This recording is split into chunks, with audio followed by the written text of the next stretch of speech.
Hey everyone! Hope you got your flippers because it's time for another deep dive! But hold up, isn't Zack supposed to give us an introduction? Like in the last episode? There isn't one here? Is consistency gonna be a problem? And speaking of problems, Zack has one. He disobeyed his father and borrowed the family video camera.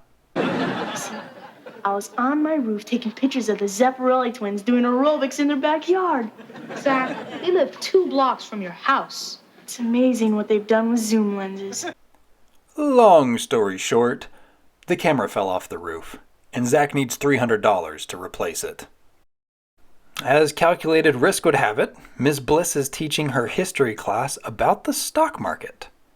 Mikey is tasked with logging into Miss Bliss's online brokerage account from a desktop computer to get a real-time quote on a stock the class chipped in to buy. What? It's 1988. How does any of that last sentence make sense? The class is pleased to learn that their airline stock has made them $150.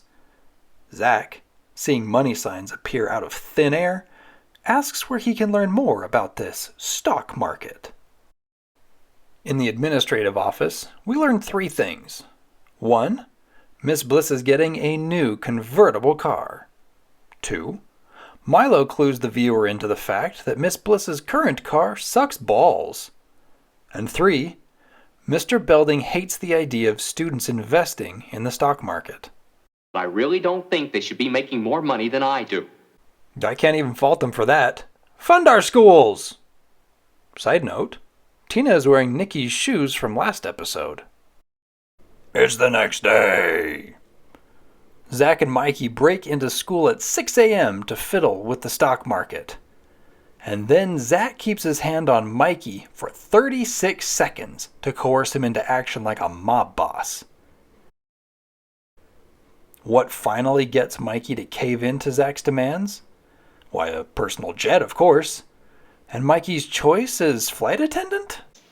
Justine Bateman. And what would you like her to wear? What would I like her to wear? Oh, boy. How are we going to do this? Well, Zack's done a bit of reading, and the big money is in potatoes. Potatoes go with everything. You can boil them, bake them, fry them, fillet. Boil them, mash them, stick them in a stew. They're the food of the 90s. With Milo's endorsement, Mikey sells the class's airline shares and buys potatoes. Somehow. Upon first watch, I'll admit that I comprehended this scene in line with later episodes that take place in California. It made perfect sense for the boys to break in at 6 a.m. to be ready for the stock market to open at 6:30 Pacific time. But this episode takes place in Indiana, where the stock market doesn't open until 8:30 Central Time. What? Later that day in the cafeteria, Belding continues to hound Miss Bliss about the stock market lesson, which he likens to gambling. Zack is playing damage control and tries to get everyone on board with the potatoes. Nikki and Lisa are the lone holdouts, so Zack whips out his surefire sales pitch, alliteration. The P in potato stands for power, prestige. Somebody quick, give me a P word. I think I better leave this one alone. And I've got to be honest, guys, all this talk is boring. Don't look at the camera, Screech. Anyway, Zack has already switched the investment. Why is he trying to convince everyone that the investment should be switched? Instead, let's just look at this kid. I was first drawn to him because it seemed that no matter how many times he raised that gosh darn mother flippin' burger, he never once takes a bite. Eat it! Eat it! With fake eating a burger being too much, Homie conjures up some fake fries. And this then turns into him licking his fingers to clean up fry salt on his tray, which might actually be good background acting. After 3.5 minutes of filler in the cafeteria, Miss Bliss receives some driving gloves from Tina to match the new convertible. Oh, meow. Out in the hallway, Oh, just what the F is Zack wearing? Shake it off, man. Zack informs everyone that the potatoes are doing great. Each student can clear $300 if they sell right now. Wait a minute. How much did Zack need? And can I borrow $300? They've done it! They've raised $300. for Zack's conveniently priced. camera. Oh, but hold up. The students bought all those potatoes on margin, so there is a ton of risk if they don't sell now. Screw it. Zack has a feeling. And here's a bit more filler featuring Mr. Belding. Miss Bliss learns of the change in investment, and that the price on potatoes fell so badly that she now owes over $1,000, and she loses it. But to steal my hard-earned money. But we didn't know that. Oh, you didn't know that? Well, Mr. Big Shot, let me tell you something else you didn't know. You just cost me my new car. Slamming the door might come off more menacing if you didn't startle yourself while doing it. Mr. Belding learns of the potato fiasco and how Miss Bliss just abandoned her class. He offers some words of encouragement. Carrie, you're a good teacher. Oh, you bet I am. I even financed the lessons with my own money. Fund our schools! Belding assures her that she'll make another mistake in the future and forget all about this one. What? You know what? It's the end of the episode, and I couldn't be happier. The writing in this one is rough. Some scenes drag on too long. Some scenes are just pure filler.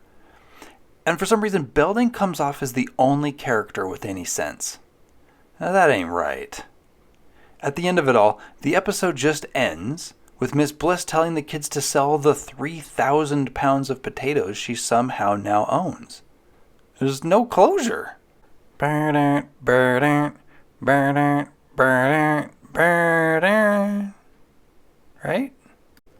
Now I've got two final notes before I put this episode behind me.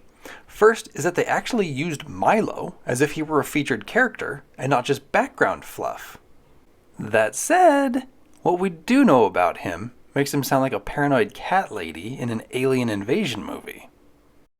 The pipes, they have ears. But I'm gonna find out about this eventually. The pipes have ears. Potatoes have eyes, you know. You get your point, Milo. I promise we're gonna get them out of there. Yeah, well, I hope so. They keep staring at me. I'm glad he got used more, but then he's given this clunker of a joke. Matter of fact, I saw one spud wearing sunglasses with a harmonica singing Why Should I Be Afraid? Milo makes this song title sound like it should be a blues song called Why Should I Be Afraid, but I can find no such song.